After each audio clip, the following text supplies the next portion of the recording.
Hello dear students, welcome to our YouTube channel. हम लोगों ने प्रीवियस लेक्चर में देखा हुआ था BSc first semester matrices and algebra, और उसमें हम लोग देख रहे थे क्या, उसमें हम लोग इंपॉर्टेंट क्वेश्चंस की सीरीज शुरू किए हुए थे। ठीक है, उसका जो आज सेकंड लेक्चर है, और सेकंड लेक्चर में भी हम लोग एक इंपॉर्टेंट क्वेश्चंस देखेंगे जो कि हर साल रेगुलरली पूछा जाता है इनवर्स फाइंड आउट करने के लिए किसी भी मैट्रिसेस का। ठीक है, तो आई होप आप लोगों को प्रीवियस लेक्चर जो समझ में आया होगा और आप लोगों ने उसको अच्छे से नोट डाउन भी किया होगा। प्रीवियस लेक्चर में बच्चों हम लोगों ने एकलन फॉर्म और नॉर्मल फॉर्म के बारे में अच्छे से डिस्कस कर लिया था, जो कि आपको दिख भी रहा होगा कि समझा दिया था। ठीक है, जब हम लोग केवल और केवल रो के बारे में बात कर रहे हैं तो केवल और केवल रो रिड्यूस करते हैं तो हमारा होता है एकलन फॉर्म। और जब हम लोग रो और कॉलम को यूज करके, यहाँ पर जैसे कि हमने यहाँ तक अभी रो को यूज किया हुआ है, बाकी हम लोग कॉलम्स को यूज करके भी जब हम रिड्यूस करते हैं किसी मैट्रिक्स को तो वो हमारा बन जाता है नॉर्मल फॉर्म। ठीक है, मैंने आपसे कहा था कि आप लोग सपोर्ट कीजिए और मेरा टेलीग्राम चैनल पर आप लोग ज्वाइन हो जाइए। आप लोगों को वहाँ पर पीडीएफ मिल जाएगा टेलीग्राम चैनल का। मैं आप लोगों को स्कैनर भी दे दूँगा, और साथ ही साथ मैं क्या करूँगा, मैं आप लोगों को ये लिंक दे रहा हूँ, आप लोग इसको क्या कर सकते हो, सर्च करके टेलीग्राम पर उससे ज्वाइन हो। आज का जो बेसिकली लेक्चर है हमारा, वो है क्या, हमारा लेक्चर है find the inverse of the following matrices A using the row transformation only. देखो यहाँ पर क्वेश्चन कैसे आता है, एक आप लोग मेथड पढ़े होगे, elementary row operation. Elementary row operation के द्वारा किसी भी गिवन मैट्रिक्स का हम क्या करते हैं, मैट्रिसेस का इनवर्स निकालते हैं। ठीक है, बाकी जो आप लोगों ने 12th में पढ़ा हुआ है वो तो है ही, लेकिन ये हम लोग बीएससी के रिगार्डिंग पढ़ रहे हैं तो इसमें हम लोग क्या करते हैं, एलिमेंट्री रो ऑपरेशन के द्वारा किसी भी गिवन मैट्रिक्स का हम लोग इनवर्स फाइंड आउट करते हैं। ठीक है, और इंपॉर्टेंट क्वेश्चन है, हर साल एक इनवर्स फाइंड आउट करने के लिए आपके एग्जाम में आता ही आता है। ठीक है, तो इसको अच्छे से देखना। इसमें हम लोग बेसिकली क्या करेंगे, सेम वही चीज़ जैसे हम लोगों ने उसको किया हुआ था, वही चीज़ हम यहाँ पर करेंगे। एलिमेंट्री रो ऑपरेशन हम यूज करने वाले हैं। ठीक है ना, एलिमेंट्री रो ऑपरेशन यूज करने का मतलब क्या है कि गिवन मैट्रिक्स को हम लोग क्या करेंगे, रिड्यूस करेंगे in the form of identity matrix by using reducing row operation. ठीक है ना, केवल और केवल रो ऑपरेशन के द्वारा। और मैंने आपको रो ऑपरेशन के द्वारा किसी भी मैट्रिक्स को रिड्यूस करने का तरीका बहुत ही अच्छे से समझाया हुआ प्रीवियस लेक्चर में, लेकिन इस लेक्चर में भी हम लोग बात करेंगे कैसे हम लोग रिड्यूस करते हैं। ठीक है, लेकिन इसका सबसे पहले तरीका समझो, लिखना कैसे है। तो हम लोग क्या करेंगे, सबसे पहले देखो, जितने ऑर्डर का गिवन मैट्रिक्स होता है उतने ऑर्डर का हम एक आइडेंटिटी मैट्रिक्स भी बनाते हैं। तो हम यहाँ पे क्या करेंगे, टेकिंग सॉल्यूशन, मैं यहीं से लिखता हूँ, सॉल्यूशन हम क्या करेंगे, taking any identity matrix of order 3 × 3। ठीक है ना, हम लोग क्या करेंगे, एक आइडेंटिटी मैट्रिक्स बनाएंगे जो कि 3 × 3 का होगा। क्यों, क्योंकि हमारा गिवन मैट्रिक्स भी क्या है, 3 × 3 का है। तो अगर आप बात कर रहे हो तो ये आपका आइडेंटिटी मैट्रिक्स जो है उसको हम I3 से रिप्रेजेंट करेंगे, और ये हो जाता है 1 0 0 0 1 0 0 0 1।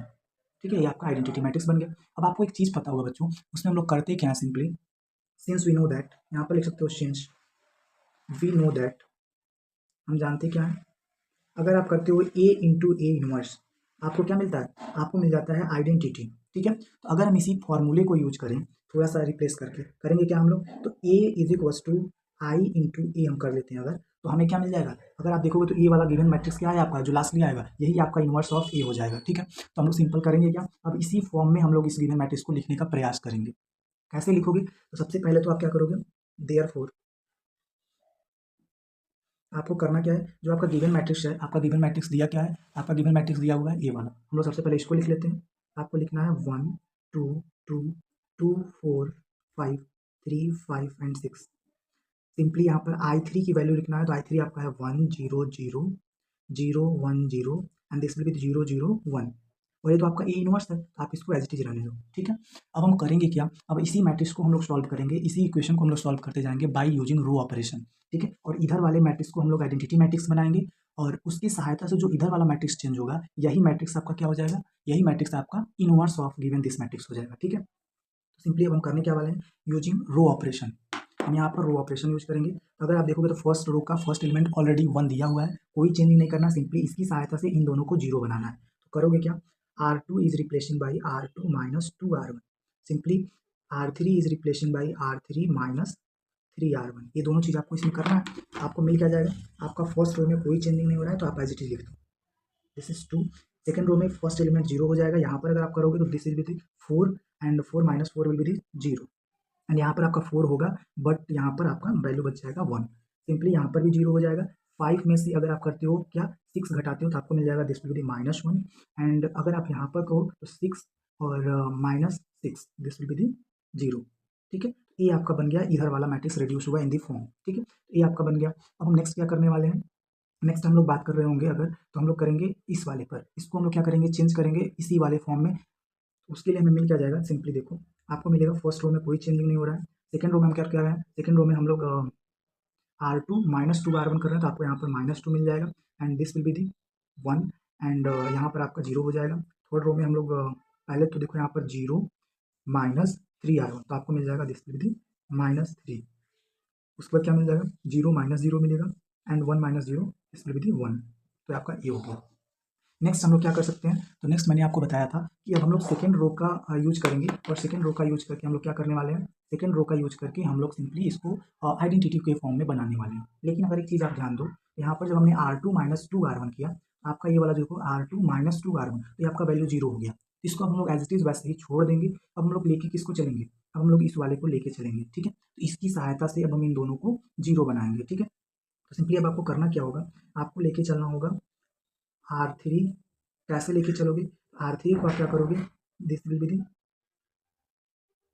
R1 माइनस नहीं बल्कि +2 R3, ठीक है। अगर आप इस तरह से लेके चलोगे तो आपको मिल क्या जाएगा, आपको मिल जाएगा जो हमारा नेक्स्ट होगा 1 2 2।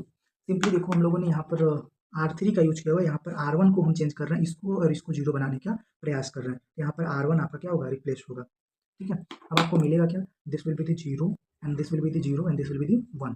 नेक्स्ट हम करने क्या वाले हैं, R1 +2 R3 करने वाले हैं। R1 आपका 2 है, +2 R3 करोगे तो ये वाला वैल्यू तो आपको 0 दे देगा।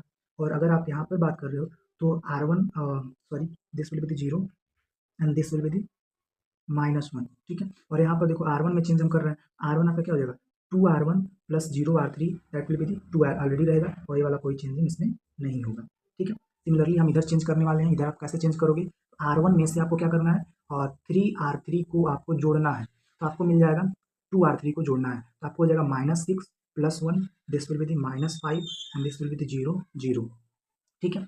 क्यों, क्योंकि R1 अगर आप बात कर रहे हो तो R1 में अगर आप 0 को जोड़ोगे तो कोई चेंजिंग नहीं होगा। यहाँ पर आप क्या करोगे, R1 में 2R3 जोड़ोगे तो आपको यहाँ पर 2 मिल जाएगा। सेकंड रो में कोई चेंजिंग नहीं है, एज इट इज लिख दो। थर्ड रो में कोई चेंजिंग नहीं है, एज इट इज लिख दो and this will be the A, ठीक है। नेक्स्ट हम लोग क्या कर रहे होंगे, नेक्स्ट हम लोग अब यूज करेंगे सेकंड रो को, और इसका यूज करके हम लोग क्या करेंगे, इस वाले को 0 बनाने का प्रयास करेंगे। तो हमें क्या मिल जाएगा, जरा इस चीज़ को ध्यान दो अगर तुम, तो आप क्या करोगे, R2 is R1 is replacing by R2 -2 R1, ठीक है। अगर ऐसे हम करते हैं तो हमारा ये वाला 0 बन जाएगा, ठीक है। तो हमें मिल जाएगा 1 0 0 0 0 1 0 -1 0। और नेक्स्ट आपको क्या देखने को मिलेगा, आपका फर्स्ट रो में हम क्या कर रहे हैं, 2R1 कर रहे हैं, ठीक है ना। तो अगर आप यहाँ पर देखो तो -10 अगर आप करोगे तो आपको क्या मिलेगा, सिंपली यहाँ पर अगर हम थोड़ा सा चेंजिंग करें तो हमने ऑपरेशन यहाँ पर गलत लिख दिया है। यहाँ पर ऑपरेशन क्या होगा, R2 2R2 -R1 होगा ना, तब तो आपका ये फर्स्ट रो जो होगा वो 0 बन सकता है, क्योंकि 2R1 में से हम R1 को R2 को घटाएंगे 2R2 को, तब हमारा ये वैल्यू 0 देगा, ठीक है। सिंपली हम लोग यहाँ पर भी वही ऑपरेशन यूज करेंगे। ऑपरेशन कैसे यूज करना है, तो इसको हम लोग क्या करेंगे, सबसे पहले तो -5 है, -5 उसका +4 आपको मिल जाएगा -1। इट इज़ क्लियर, हम लोगों ने कुछ नहीं किया है, देखो सबसे पहले तो हमने -5 लिख दिया जो कि हमें घटाना है, तो दिस विल बी दी +5 हो जाएगा आपका। और यहाँ पर +2R2 करना है, ठीक है ना। अगर आप +2R2 करते हो आपको क्या मिल जाएगा, यहाँ पर मिलेगा दिस विल बी दी -4, ठीक, दिस विल बी दी -4। आप यहाँ से देखोगे तो दिस विल बी दी 1, तो आपको यहाँ पर 1 मिल गया। नेक्स्ट हमें करना क्या है, नेक्स्ट हमें बात करना है 2R2 -R1, यहाँ पर आपका क्या हो जाएगा, 2 हो जाएगा और इसमें से आपको R1 को घटा देना है, आपको मिल जाएगा क्या, this will be the 2। Simply आपको यहाँ पर करना है तो आपको यहाँ पर कुछ नहीं मिलेगा, दिस विल बी दी -2, ठीक। बाकी आपको सेकंड और थर्ड रो में कोई चेंजिंग नहीं करना है, तो आप इसको एज इट इज लिख सकते हो, ठीक। और यहाँ पर आपका ए हो जाएगा। अगर आप देखो ध्यान से तो एक तरह से कहा है तो आइडेंटिटी मैट्रिक्स के फॉर्म में बन चुका है, बट थोड़ी सी चेंजिंग और करनी है यहाँ पर। वो चेंजिंग क्या है, तो चेंजिंग आपका है कि यहाँ पर +1 करना है और इसको ऊपर और इसको नीचे हम लोग को कर देना होगा। तो हम लोग कर क्या रहे हैं, एक ही साथ हम लोग सारा चीज़ कर देंगे। सबसे पहले तो हम क्या करेंगे, R3 is replacing by R3 multiply by -1, ठीक है। और दूसरी चीज़ हमें करना क्या है, and we replacing R3 by R2, ठीक है। इतना चीज़ हमें करना है, इन दोनों को हमें क्या करना है, एक दूसरे से इंटरचेंज कर देना है। तो हम क्या करेंगे, यहाँ पर जो हम पाएंगे वो पा जाएंगे 1 0 0 0 1 0 एंड हमें मिल जाएगा 0 0 1। नेक्स्ट आपको क्या करना है, इधर इधर भी आपको सिमिलरली 1 2 -2 और आपको देखने को मिलेगा कि हमें यहाँ पर माइनस से मल्टीप्लाई करना है R3 में और उसको R2 से चेंज करना है, तो आपको मिल जाएगा this will B 3, this will B 0, this will B -1, और यहाँ पर आपका क्या हो जाएगा, दिस विल बी -2, 1 एंड 0, ठीक है, दिस इज दी ए। अब अगर आप एक चीज़ ध्यान से देखो तो ए इस फॉर्म का किस फॉर्म का ये बन रहा है, same equating A work by A into A inverse बराबर आई, ठीक है। अगर आप देखो तो ए इंटू ए इनवर्स बराबर आइडेंटिटी मैट्रिक्स मिल रहा है, आपका ए इनवर्स बराबर क्या हो जाएगा, देयरफॉर ए इनवर्स बराबर आपको मिल गया 1 2 -2 3 0 -1 -2 1 0, तो ये आपका क्या मिल गया, ये आपका ए इनवर्स मिल गया by using E row operation, elementary row operation, या सिंपली बोल सकता है by using only row operation you can find A inverse, ठीक है ना। तभी आपको यही सेम चीज़ करना है, तो क्या हो गया, ए इनवर्स हमारा निकल गया, दिस इज द आंसर, ठीक है।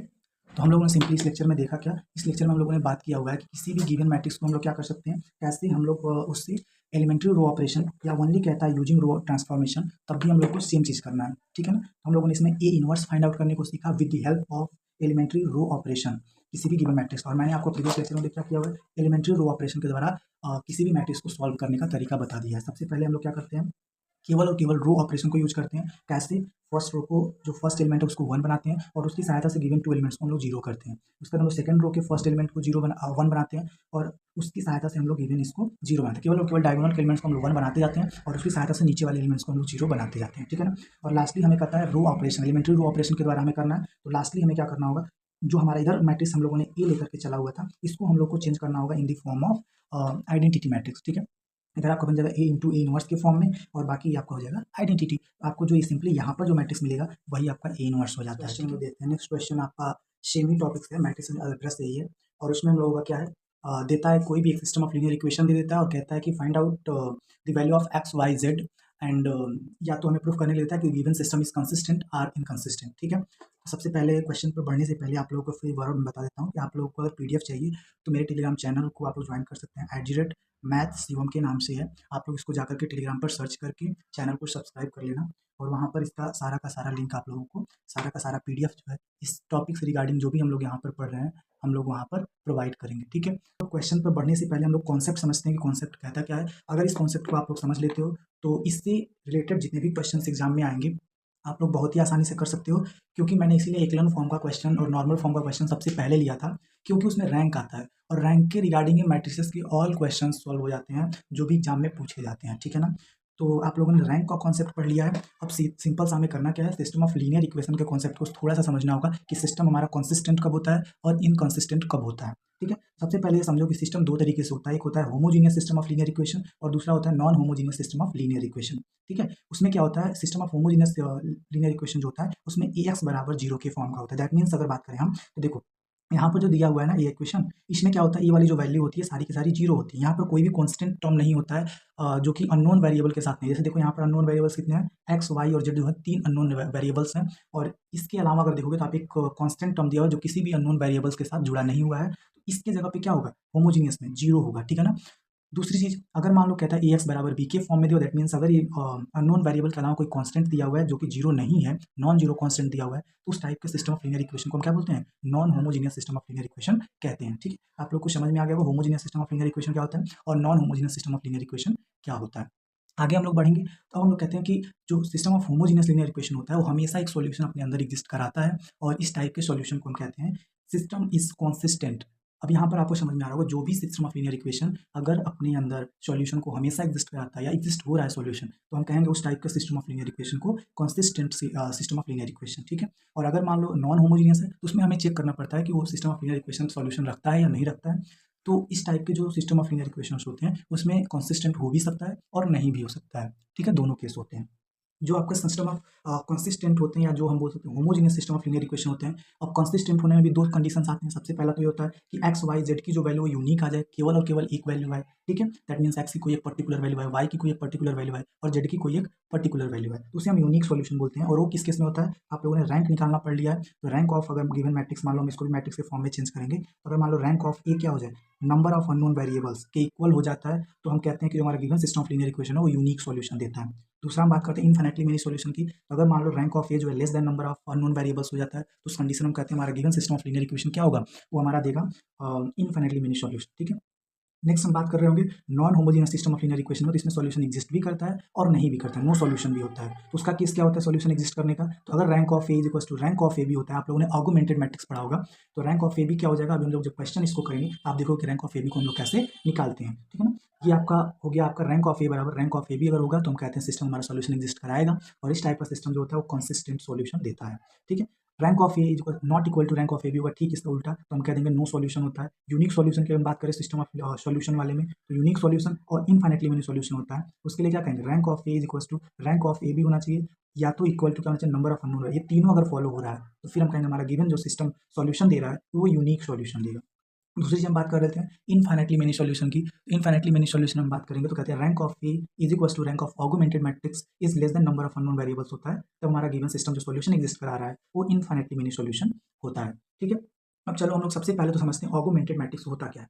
तो अगर आप इस वाले मैट्रिक्स को लिखना चाहो तो मैं इस वाले मैट्रिक्स को अगर ऑगमेंटेड मैट्रिक्स में चेंज करना चाहूँ तो मैं कैसे करूँगा इसको। तो इसको सबसे पहले तो आप लिखो सिंपली, अगर मैं इससे बनाना चाहूँ मैट्रिक्स तो कैसे बनाओगे आप, इसको हम लोग लिख सकते हैं, आप लोगों ने पढ़ा भी होगा 4 3 6 1 5 7 2 9 1। ठीक है, ये आपका हो गया, और यहाँ पर आपको जो अननोन वेरिएबल्स दिए हुए हैं एक्स वाई जेड, तीन अननोन वेरिएबल्स इसके रिगार्डिंग दिए हुए हैं, इज इक्वल टू आपको क्या मिल गया 25 13 and 1।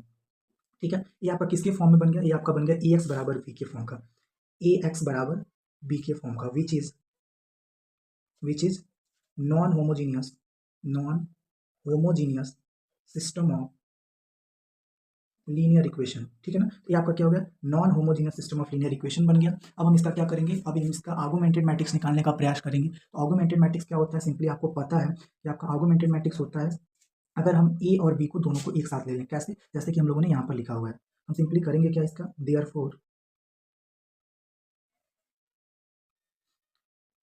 Augmented matrix is equal to, हम क्या कर सकते हैं, हम सिंपली लिख देंगे जो हमारा गिवन मैट्रिक्स है 4 3 6 1 5 7 2 9 1, और इसके साथ हम क्या करेंगे ऑगमेंटेड मैट्रिक्स लिखेंगे तो 25 13 एंड 1। ठीक है, यही आपका गिवन मैट्रिक्स बन गया जो कि ऑगमेंटेड मैट्रिक्स हो जाता है। अब हम इसके लिए करेंगे क्या, सिंपली अब इसको हम फॉर्म करेंगे बाय रो ऑपरेशन, हम लोग इसका रैंक निकालने का प्रयास करेंगे। ठीक है, रैंक निकालने के लिए करते क्या हो, तो सिंपली मैंने आपको बताया था फर्स्ट रो को आप 1 बनाओ और उसकी सहायता से सेकंड और थर्ड रो को 0 बना देना है। ठीक है, इसी को हम लोग लेकर के आगे बढ़ेंगे, या तो आप सिंपली कर भी सकते हो, इन दोनों को 0 बना सकते हो इसकी सहायता से, कोई दिक्कत नहीं होगा। अगर आप 1 नहीं बनाते उसके बावजूद भी, कैसे देखो, अगर हम R2 को चेंज करना चाहें तो हम कैसे करेंगे, R2 is replacing by R2 minus 4R1। ठीक है, तब भी आपका चेंज हो जाएगा, 0 हो जाएगा ये वाला वैल्यू। और अगर आप R3 को चेंज करना चाहो तब भी आप कर सकते हो, कैसे, R3 minus 2R1, sorry 2R3 minus R1 अगर आप कर देते हो तब भी आपका क्या हो जाएगा, चेंज हो जाएगा। हम सिंपली इसी को लेकर के आगे बढ़ रहे हैं, वो क्या जाएगा, फर्स्ट रो में कोई चेंजिंग नहीं है तो वैसे ही लिख दो। सेकंड में आपको क्या करना है, यहाँ पर ये वाला वैल्यू 0 हो गया, 4R1 करना है तो यहाँ पर आपका 12 हो गया, 12 में से 5 जाएगा तो -7 बच जाएगा। ठीक है, अगर आप बात करोगे तो यहाँ पर 24 हो जाएगा, और अगर आप देखो 24 में से आपको कितना घटाना है, 7 घटाना है। ठीक है, 24 के सामने आपका माइनस लगा हुआ है, बाकी आपको जब करोगे तो यहाँ पर हो जाएगा 7 और यहाँ पर आपका 1, तो दिस इज द -17। ठीक है, ये चीज़ आपको समझ में आ रहा है, सिंपली हम लोगों ने क्या किया 4 से मल्टीप्लाई किया हुआ है और उसके बाद हम लोगों ने 7 उसमें से घटा दिया है। ठीक, आप इसके बाद क्या करोगे, यहाँ पर जब आप करोगे तो आपको देखने को मिलेगा कि आर जो आपका R2 है उसमें से आपको क्या करना है 4R1 करना है। तो अगर यहाँ पर आप बात करोगे तो हो जाएगा आपका 100, क्या हो जाएगा यहाँ पर आपका, यहाँ पर बन जाएगा 100, और उसके साथ ही साथ अगर हम बात करें तो यहाँ पर हो जाएगा दिस विल बी दी 30, इतना होगा ना। उसके बाद आपको यहाँ से क्या मिलेगा, आपको मिल जाएगा this will be the 7 and this will be दी 10, यहाँ पर आपका 9 हो जाएगा, तो 9 में से अगर हम बात करें तो आपका 1 जाएगा तो 8 हो जाएगा, दिस विल बी -87। ठीक है, आई होप ये चीज़ आपको समझ में आ रहा होगा, हम लोगों ने पहले भी इसके बारे में बात कर रखा है। R3 को जो हमें करना है तो 2R3 माइनस R1 करना है तो ये आपका 0 हो जाएगा, 2 इसमें मल्टीप्लाई करना 18 हो जाएगा, 18 में से 3 घटाओगे तो 15 हो जाएगा। यहाँ पर जब आप करोगे तो 2 में से जब 6 घटाओगे तो दिस विल बी दी -4 हो जाएगा। ऐसे ही आप क्या करोगे, यहाँ पर 2 से मल्टीप्लाई करोगे, 25 में से घटाओगे तो -23 हो जाएगा। ठीक है, ये चीज़ आपको समझ में आ रहा होगा। आगे हम क्या करने वाले हैं, सिंपली अब हम क्या करेंगे सेकेंड रो को 1 बनाएंगे, सेकेंड रो का जो सेकेंड एलिमेंट है उसको 1 बनाएंगे और उसकी सहायता से इसको 0 बनाने का कोशिश करेंगे। ठीक है, तो इसके लिए हम क्या करने वाले हैं, सिंपली सबसे पहले तो आप क्या करो, यहाँ पर चेंज करो, करोगे क्या, R2 is replacing by R2/7। ठीक है, -R2/7 कर दो। आपको जो गिवन मैट्रिक्स मिलेगा वो कैसा मिल जाएगा, जरा देखो। इस मैट्रिक्स को मैं यहाँ पर लिखता हूँ, हो जाएगा आपका फर्स्ट रो में कोई चेंजिंग नहीं हो रहा है, सेकंड रो में आपका क्या हो जाएगा, this will be the 0 and this will be the 1 and this will be the 17/7 and this is the minus नहीं बल्कि +87/7।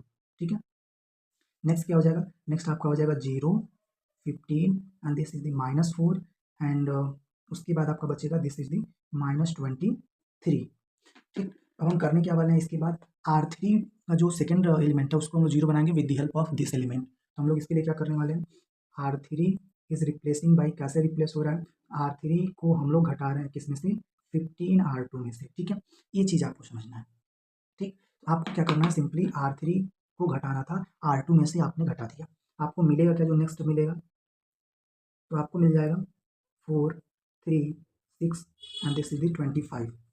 सेकेंड रो में कोई चेंजिंग नहीं होगा, एज इट इज लिख दो, 87/7 हो जाएगा। थर्ड रो का फर्स्ट एलिमेंट 0, सेकेंड एलिमेंट भी 0 हो जाएगा। अब देखो यहाँ पर थोड़ा सा कैलकुलेशन हो जाएगा, वो होगा क्या, अगर आप -4 में से क्या करते हो, -15 × 17/7 कर देते हो, आपको क्या मिलने वाला है, इस चीज़ को थोड़ा सा देखना है हमें। आपको मिल जाएगा this is -28 and this is the, अगर हम बात कर लें तो ये आपका हो जाएगा 255।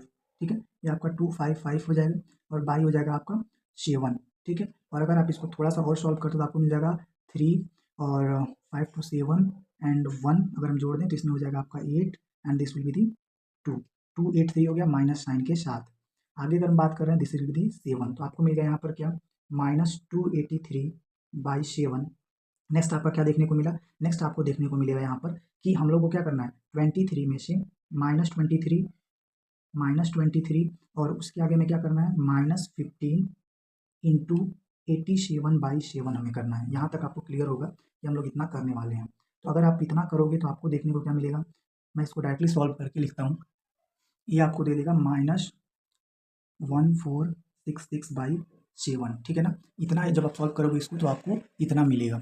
ठीक है, अब हम लोग आगे क्या करने वाले हैं, आगे हम लोग इसको यहाँ पर नोट डाउन कर देंगे।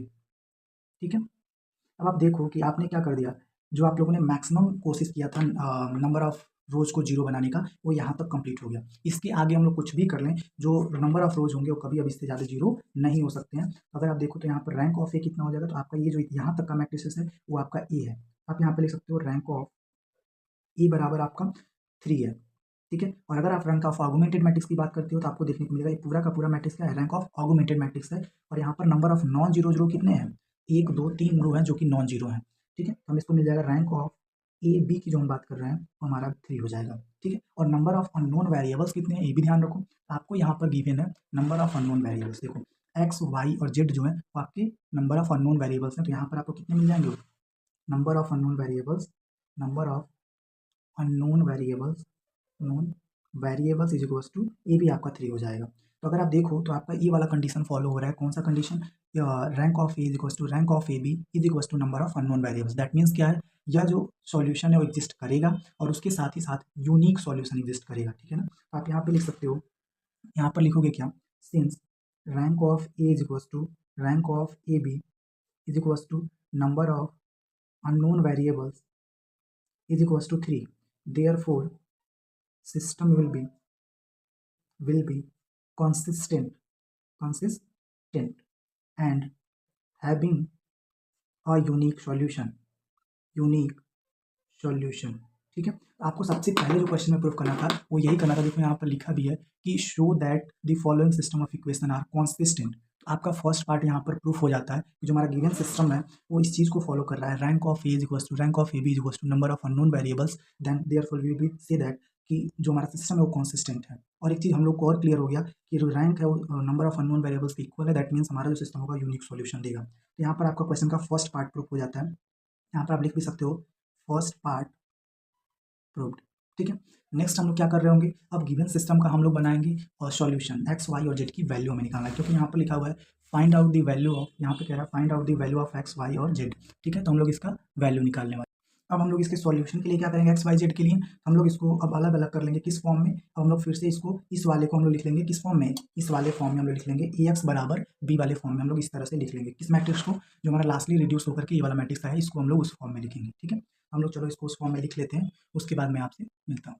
देखो हमने क्या किया हुआ है, जो गिवन हमारा मैट्रिक्स था लास्ट में, जो हमारा रिड्यूसिंग मैट्रिक्स था उसको हम लोगों ने इस फॉर्म में लिख लिया ए एक्स बराबर बी के फॉर्म में। अब यहाँ से मैं एक्स वाई और जेड की वैल्यू निकालनी है। आप लोगों को मल्टीप्लिकेशन ऑफ टू मैट्रिक्स पता होगा, तो हम लोग क्या करेंगे, यहाँ पर सिंपली इसको मैट्रिक्स को इससे मल्टीप्लाई कर देंगे। मल्टीप्लाई करने पर आपको मिलेगा क्या, सबसे पहले तो इसको समझो, आपको मिल जाएगा दिस गिव्स 4x, देखो 4x प्लस 3y और साथ ही मिलेगा आपको 6z प्लस 6z।